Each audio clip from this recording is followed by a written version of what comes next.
Order. Questions to the Prime Minister. Mr. Derek Twigg. Number one, Mr. Speaker.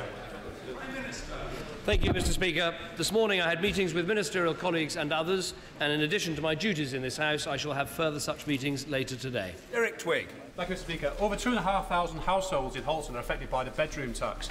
The Chief Executive of the National Housing Federation said this week, Mr. Speaker, and I quote, "The bedroom tax is ill-thought and unfair as thousands of disabled people will have no choice but to cut back further on food and other expenses in order to stay in their homes."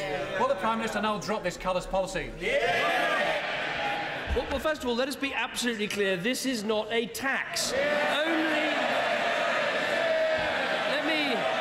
Let me explain to the Labour Party. A tax is when you earn some money, the government takes some of that money away from you. That is a tax. Only Labour could call a benefit reform a tax increase. But let me be clear to him. Pensioners are exempt, people with severely disabled children are exempt, people who need round-the-clock care are exempt. Those categories of people are all exempt. But there's a basic issue of fairness. How can it be fair that people on housing benefit in private rented accommodation do not get a spare room subsidy, whereas people in social housing do? That isn't fair, and we're putting that right. Tracy Crouch. Thank you, Mr. Speaker. Figures published yesterday show that over the last 20 years there's been a 137% increase in the number of deaths linked to Alzheimer's disease. Does the Prime Minister agree with me that if we're going to stop this awful condition from inflicting more people in the future, that we need to invest much more in preventing this disease and in research in particular? And will he outline to the House what the government is doing to help support those with dementia and those who care for them? No, well, I think my honourable friend raises something that is of concern to everyone in this House and everyone in this country, because no one knows when a relative could get afflicted by this condition. And the point she makes is absolutely right. This is a disease, and we should be thinking about it as a disease in the way that we try and crack cancer or heart disease or strokes. And that's why this government is increasing the amount of money going into the medical research so that we can try and prevent dementia in more cases. But there are many other things we need to do in terms of improving the care in care homes and in hospitals, and also make sure we have more dementia-friendly communities so that we all learn about how to deal with people who have dementia and how to help them lead as productive lives as possible. Ed Miliband. Mr. Speaker, I'd like to ask the Prime Minister about an individual case that has been raised with me. John works in East London and is worried about what's happening to his living standards. His salary is £1 million, and he's worried that under proposed EU regulations, his bonus may be capped at just £2 million. Can the Prime Minister tell us what he's going to do for John? Well, what I would say to John and everyone like John is, under this government, bonuses are 1/4 of what they were when he was in the Treasury. I will take lots of lectures from lots of people, but I don't have to listen to the croupier in the casino when it all went bust. Mr. Speaker, I know the Prime Minister doesn't want to deal with the facts, but he sent his Chancellor to Europe yesterday in order to argue against the bonus tax. Now, he says, presumably because he thinks it will be bad for the City of London. But who led the negotiations, Mr. Speaker, on the bonus cap? It was a Conservative member of the European Parliament. And what did she say? She said, "We have managed to produce a deal that will strike the right balance for the majority of bankers who take responsible decisions." Why are the Prime Minister and the Chancellor the only people who think it's a priority to fight for bigger bonuses for bankers? As ever, he is completely wrong. We have some of the toughest rules on bonuses and the toughest rules on transparency of any major financial centre anywhere in the world. And when the croupiers were in charge, where was the transparency? There was none. Where were the rules? There were none. We're not going to listen to them. But look, there is an important issue here. There are some important British national interests. We are responsible for 40% of the EU's financial services. Those industries are here in our country, and we ought to make sure they go on contributing to our exchequer. We want to make sure that international banks go on being headquartered here in the UK. We think that matters. He might want to just pose and play politics, but we care about these things. We also want to make sure that we can put in place the very tough ring fence around our retail banks so the complete shambles that he presided over can never happen again. This is the man who in opposition said there will be a day of reckoning for the bankers. And now he sends his Chancellor to fight against the bonus caps in Brussels. And what did he say? Was he arguing for that there should be more regulation of the banks? No. Oh, he says he was. Oh, well, let's see. What did he say? David Cameron, A Conservative Economic Strategy, March 2008. I have it here. As a free marketeer, as a free marketeer by conviction, it won't surprise you to hear me say the problem of the last decade has been too much regulation. So there we have it, Mr. Speaker. But look, let me say, I think John the banker will take heart that the Prime Minister is straining every muscle to help him. Now, let me ask him about the cases of the hundreds of thousands of disabled people who'll be losing an average of £700 a year because of his bedroom tax. Is he going to fight for them like he's fighting for John the banker? Well, first of all, let us just remember what happened in 2008 when he was sitting in government. The biggest banking bust in our history. The build-up of the biggest deficit in our history. All the mess that we're having to deal with now was delivered by him and his henchmen in 2008. And what about one... I tell you what, before we go on to the spare room subsidy, let him get to his feet and apologise for the mess he left in this country. Apologise. Mr. Speaker.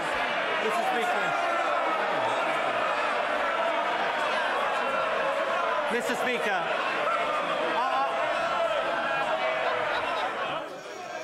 Order. I know there are people who don't like it if the session runs on.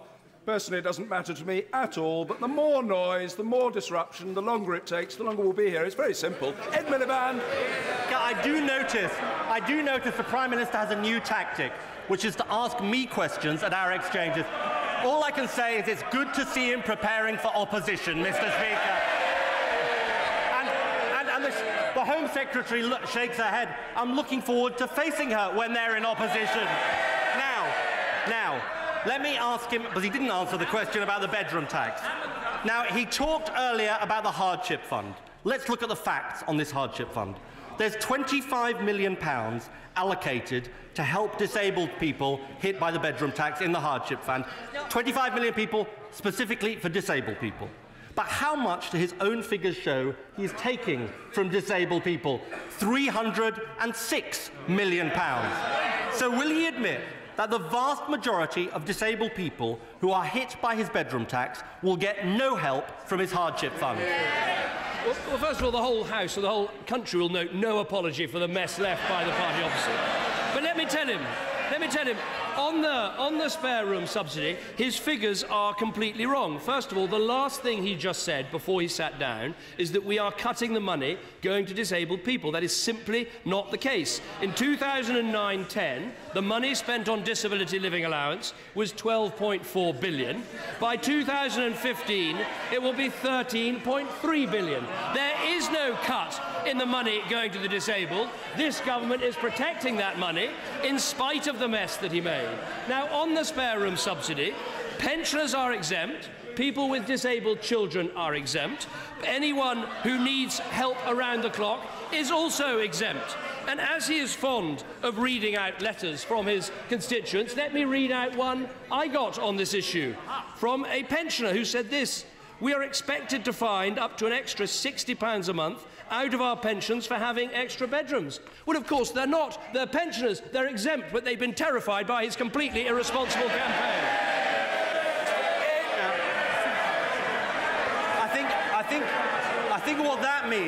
I I think what that means is there was nothing in the briefing on the question I asked. Let me just make it clear, because he obviously doesn't understand it. His own impact assessment, which I have here, which you might read, by the way, Mr. Speaker, says there are 420,000 disabled people hit by the bedroom tax, an average of £700 a year, right?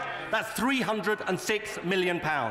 The money in the hardship fund allocated to disabled people is just £25 million. So will he admit, it's a basic arithmetic, will he admit the vast majority of disabled people will get no help from the hardship fund and will be hit by his bedroom tax? He's completely wrong, because anyone with severely disabled children is exempt from the spare room subsidy. Order! Order! Members mustn't shout at the tops of their voices at the Prime Minister. The question has been asked, and it was heard, and the answer must be heard. The Prime Minister. He completely ignores the fact that anyone with severely disabled children is exempt from the spare room subsidy. Anyone who needs care around the clock is exempt from the spare room subsidy. But the point he has to address is this. We are spending £23 billion on housing benefit. That is up by 50% over the last decade. That is £1,000 every year for every basic rate taxpayer. Now, we say it is time to reform housing benefit, and it is only fair that you treat people in social housing the same way as in private rented housing. He has no proposals to do anything about welfare, but just to put up borrowing. Miliband. I think we've established today the Prime Minister doesn't understand his own policy. It is shameful to be doing this and not even to understand the impact of it on the people of this country. He pulls out all the stops to defend the bankers and their bonuses, but he's got nothing to say to the disabled people who are being hit by his bedroom tax.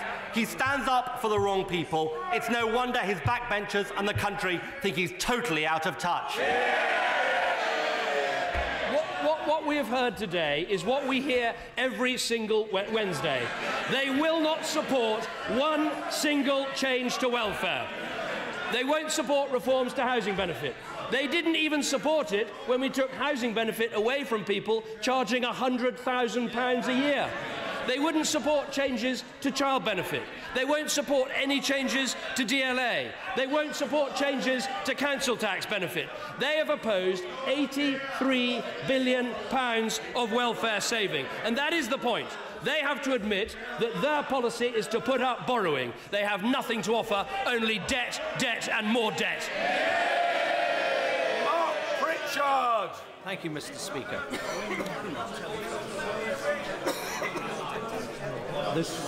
Forgive me. I was taken by surprise. Thank you, Mr. Speaker. On the 8th of March, and this may surprise some members even more, on the 8th of March we celebrate International Women's Day. Would the Prime Minister join me in calling upon the Indian and Pakistani governments to do more to uphold the rights of women and to advance the gender agenda? No, I think my honourable friend is absolutely right to raise this, and I think there are some particular issues we should really focus on, and that is female genital mutilation, which is a completely unacceptable practice that we need to deal with right across the world, but including here in the United Kingdom, and we'll be making an announcement about that. But we should also do more to crack down on the completely unacceptable practice of forced marriages. There are still forced marriages taking place right here with people involved from the United Kingdom, and we need to do more to put a stop to it. Michael Connaughty. Thank you very much, Mr. Speaker. I've been asked by the good people of Whitburn to open a food bank for West Lothian, and I'm very proud of these people who are pulling together as a community. But I have to say that I carry a sense of absolute shame that this government is driving people more and more, even working people, to have to use food banks. And I see people waving this away. It is a question of morality. The government must surely look after the poor as well as look after the rich.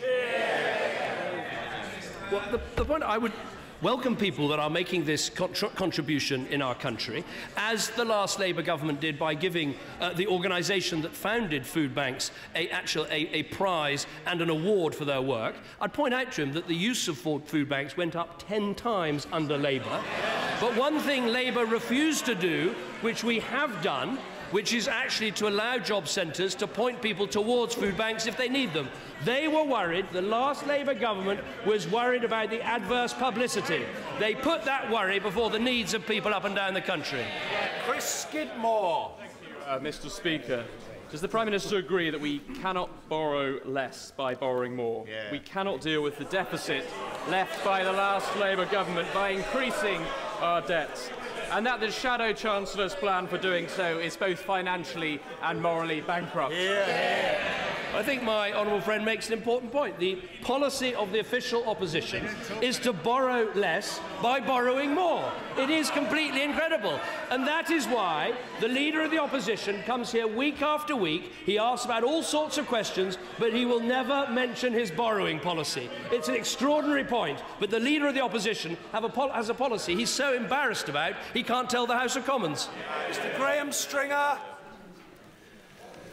David Nicholson showed willful and culpable ignorance while more than 1,000 people died needlessly in the NHS. How can the public have any confidence in the administration of the NHS while this man remains?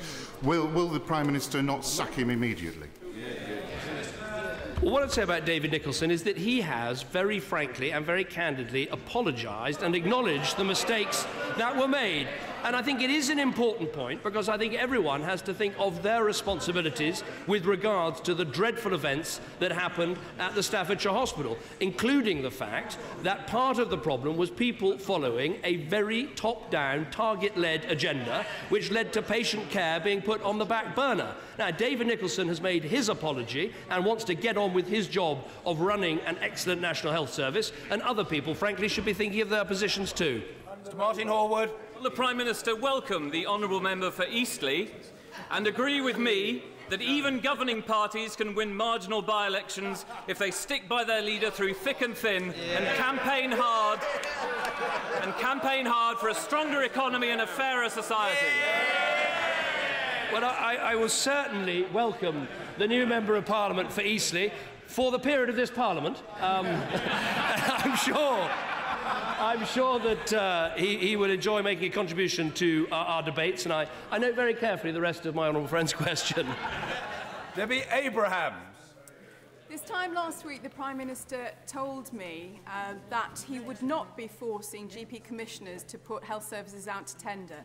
By the end of last week, doctors, nurses and the Association of Medical Royal Colleges, as well as nearly 250,000 members of the public, said they didn't believe him. Was yesterday's withdrawal of the NHS competition regulations down to his government's incompetence, or that the public and professionals just don't trust him and believe he is about to privatise the NHS? With respect to the honourable lady, I think there is an attempt to create an entirely false argument here. But the aim is to ensure that the rules for procurement and diversity in the NHS fully respect the position that was put in place by the last government, that's been repeated in this government. And so what we are doing is putting that beyond any doubt. But what I would say to her is slightly what I said last week. What are we to be frightened of by making sure that in our brilliant NHS you can get a full contribution from private sector companies, from voluntary and charitable bodies too? That is actually the manifesto that she stood on at the last election. Just in case she's forgotten, I'll remind her. We will support... But listen, I thought they'd like to hear that manifesto. I thought they'd like to hear it.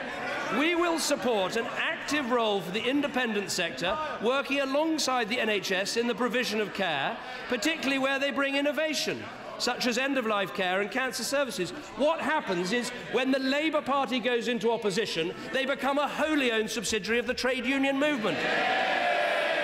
Mr. Jeremy Lefroy. Thank you, Mr. Speaker. A report to Monitor recommends the closure of acute and most emergency and maternity services at Stafford. Would my right honourable friend meet with me and colleagues to discuss the serious impact this would have on access to services for people throughout Staffordshire, including the 2 new signals regiments we welcome in 2015? Well, I've discussed this issue many times with my honourable friend, and I'm very happy to speak with him again. The Trust does continue to face some serious financial challenges, and that is putting at risk its work to improve services for patients. And as required by the legislation, Monitor is going to be consulting with the Health Secretary, as well as others, before making the final decision to go ahead with the matter that he raises. But if he wants to discuss it with me or with the Secretary of State for Health, very happy to have that conversation. Gion Wera. Thank you, Mr. Speaker. This week, the CBR reported that 1 in 10 people in Newcastle have borrowed money to pay for food. In April, 20,000 of our poorest households are going to be asked to find up to £125 per month to pay for the council tax benefit cut and the bedroom tax. So could the Prime Minister confirm whether at the same time he personally will be benefiting from the millionaire's tax cut? Well, first of all, let me address the issue. Let me address the issue of the spare room subsidy in Newcastle specifically, because there are 9,000 people on social housing waiting lists, and I think this is important. Across the country, you've got 250,000 people who are living in overcrowded accommodation, who would love to have access to a house with more rooms, and you've got 386,000 people who are living in overcrowded housing. That is the reality. Now, the party opposite does not want to recognise that reality and have got absolutely nothing to offer in terms of reform. Claire Perry. Thank you, Mr. Speaker. Last year, more than 100 women were killed by men in the United Kingdom, and we know that domestic violence happens behind doorways across this entire country. Will the Prime Minister take the opportunity of International Women's Day to pay tribute to the outstanding work being done by Wiltshire Police in trialling new ways of reducing this appalling crime, and also to the Victim Support Centre and Devizes who are providing services for those who suffer in my constituency? I'm very happy to do that. I think that fighting domestic violence is an important part of International Women's Week, as she says. I particularly want to commend not just the police in Wiltshire, but actually the local authority that has done very good work at bringing all the agencies together to make sure we really have a joined-up approach of trying to crack this very difficult problem, which actually, as she says, has often been hidden from view.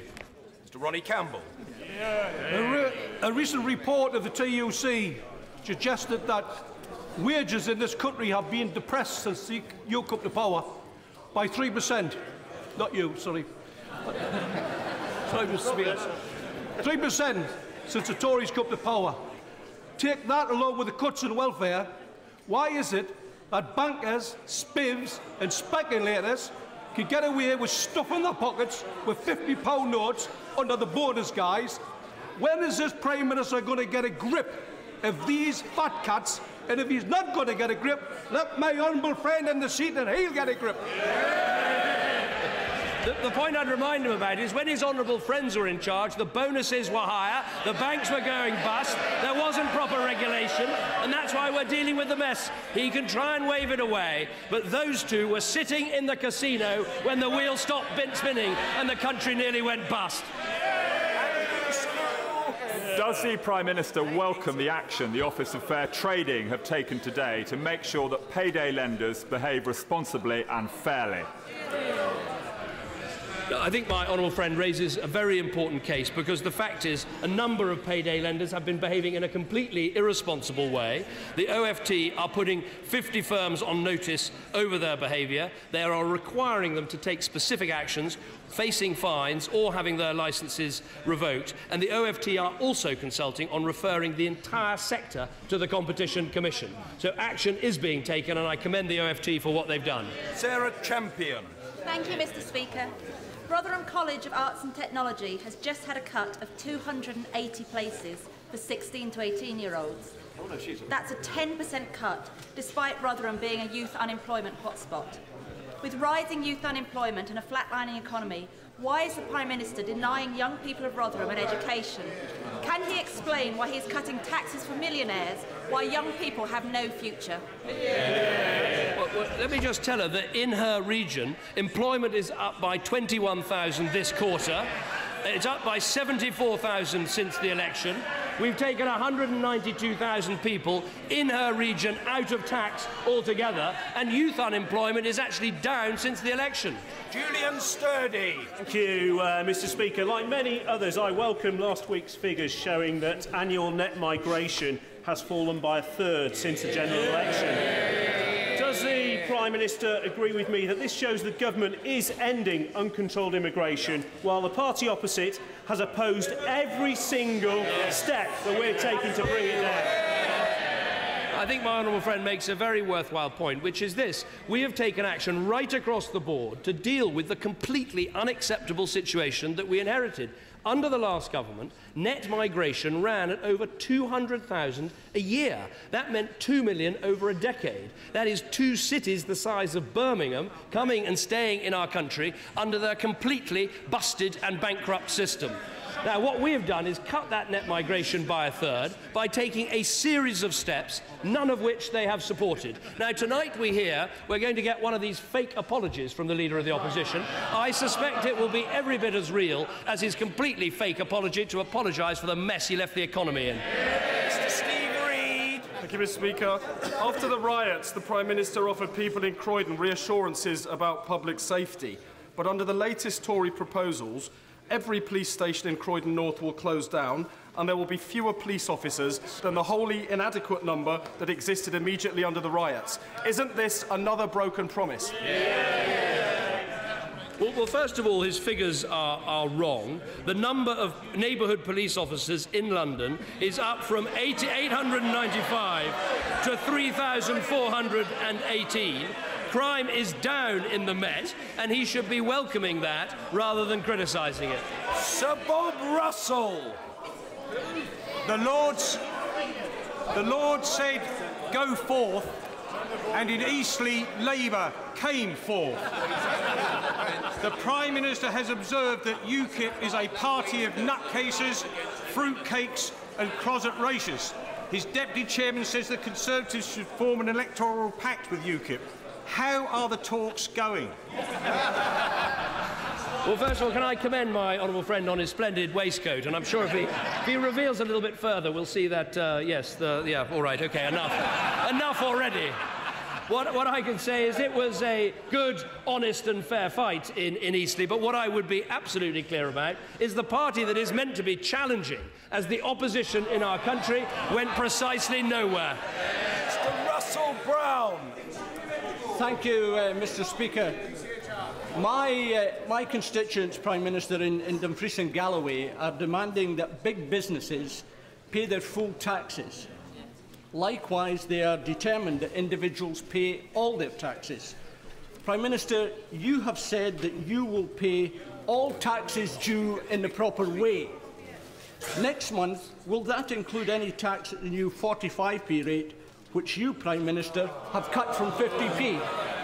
Well, first of all, can I welcome the fact that he supports this government's G8 initiative on tax transparency, which we are going to make some real progress on. What I would say to him, the reason for replacing the 50p rate with the 45p rate is the 50p rate wasn't raising proper money. Indeed, it raised £7 billion less. That is probably why, for 10 years in office, the Labour Party never put this in place. And that is why, under this government, the 45p rate will be higher than the rate than ever it was when the two croupiers were sitting in the casino. The widely disputed economic benefits of HS2 may or may not be realised in 20 years' time. However, the blight, fear and anxiety this project generates hit my constituency on the 28th of January with the announcement of the extended route. I now have constituents who can't sell their houses, businesses uncertain about their future, and the potential loss of a £500 million private sector investment set to generate 7,000 jobs in 2016. Can my right honourable friend ensure that representatives of HS2 visit my constituency of North West Leicestershire to address the real concerns of my constituents about this project?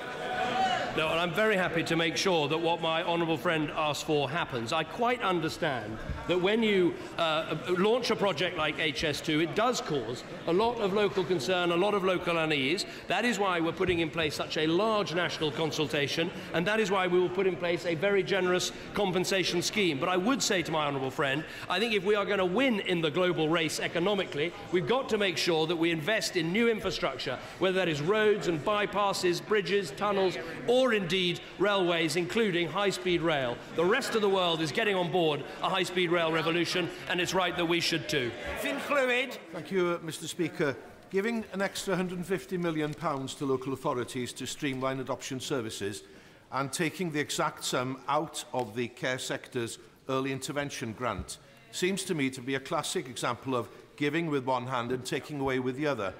In adopting this process, is the Prime Minister not acting in a manner more usually associated with his coalition partners?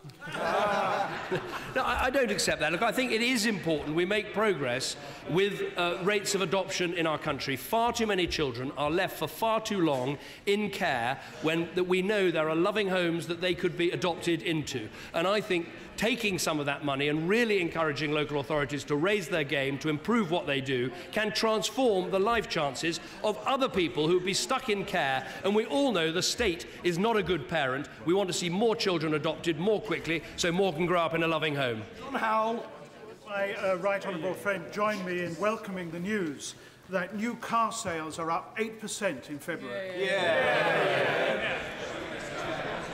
I'm very happy to join my honourable friend in that. The fact is that the economy is rebalancing. We're seeing that in the export figures to some of the fastest growing countries in the world. We see that in the fact there are 1 million more people in private sector jobs. We see it in the fact that the rate of new business creation is the fastest now that it's ever been in our history. We see it in the fact that our economy employs more people now than it has ever done in our history. There is still a long, difficult road to travel, but the deficit is down by a quarter. We're taking the steps we need to get our economy moving, but as ever, we have nothing constructive from the party opposite. Stella Creasy. Thank you, Mr. Speaker. I'm delighted to hear the Prime Minister say he agrees the payday loan industry is irresponsible.